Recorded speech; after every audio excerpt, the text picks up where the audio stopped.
Hello friends, good evening. कैसे हैं आप? आई होप कि आपको जो एक्टिविटी इस बार मिली है स्क्वायर कंप्लीशन की एक्टिविटी, वो आपको बहुत इंटरेस्टिंग लगी होगी। तो आई होप कि आपने उसे अपने आप से ट्राई किया होगा और बहुतों ने तो आंसर भी निकाले होंगे।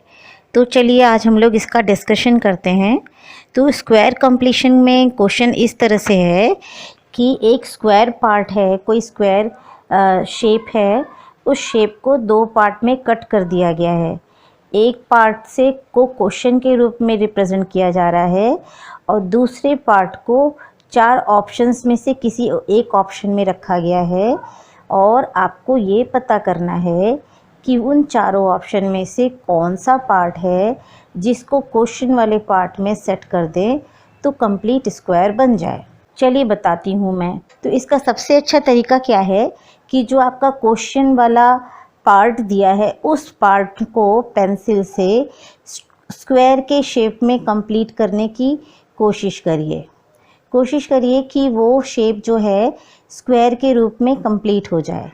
और जैसे ही स्क्वायर के रूप में कंप्लीट होगा तो जो क्वेश्चन वाला हिस्सा है उसको पेंसिल से शेडेड कर दीजिए। तो जो अदर पार्ट है ना, वो आपको पता चल जाएगा कि वो कौन सा पार्ट है इन 4 ऑप्शंस में से जिनसे आप इस फिगर को स्क्वायर में कंप्लीट कर सकते हो। पहले क्वेश्चन नंबर 1 में आते हैं। तो मेरे हिसाब से जब मैंने इसे पेंसिल से ड्रॉ किया स्क्वायर को तो मेरा आंसर आया डी। तो हमने क्या किया, डी आंसर को लिया। और आप उसे एक काम कर सकते हो कि डी आंसर को इमेजिन करो कि आपने दिए गए तरीके के अनुसार आपने उसे रोटेट किया 90 डिग्री में और उस फिगर को ले जाके वहाँ पुट किया तो वो फिगर कंप्लीट हो गया। इसी तरह से आपको सेकेंड नंबर में भी करना है। सेकेंड नंबर में भी क्या हो रहा है कि जो क्वेश्चन फिगर है उस क्वेश्चन फिगर का जो साइड है वो साइड उसका एक्चुअल लेंथ है, जो कंप्लीट साइड है ना, उतने ही लेंथ में आप चारों तरफ से स्क्वायर बनाने की कोशिश करिए। जब स्क्वायर का शेप बन जाए तो क्वेश्चन वाले पार्ट को शेडेड कर दीजिए। तो जो बचा वाला पार्ट है वो आपका आंसर हो गया।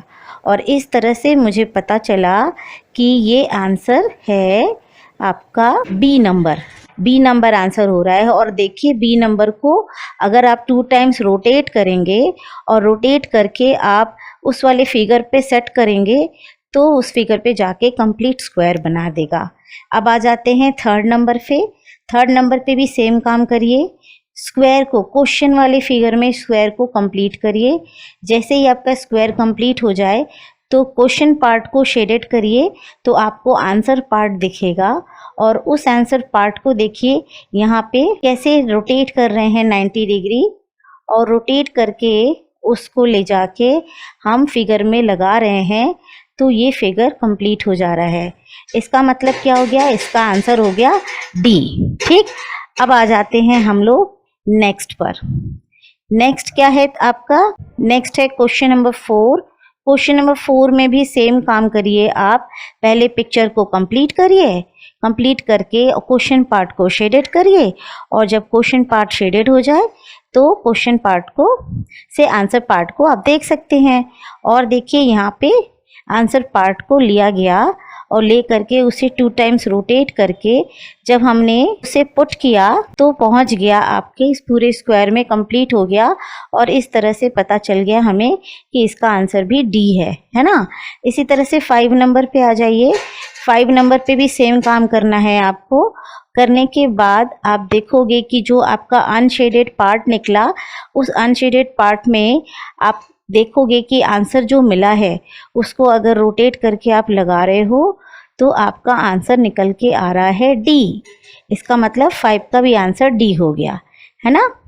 ठीक, तो ये इस तरह से हमारा ये एक्टिविटी कंप्लीट हो गया।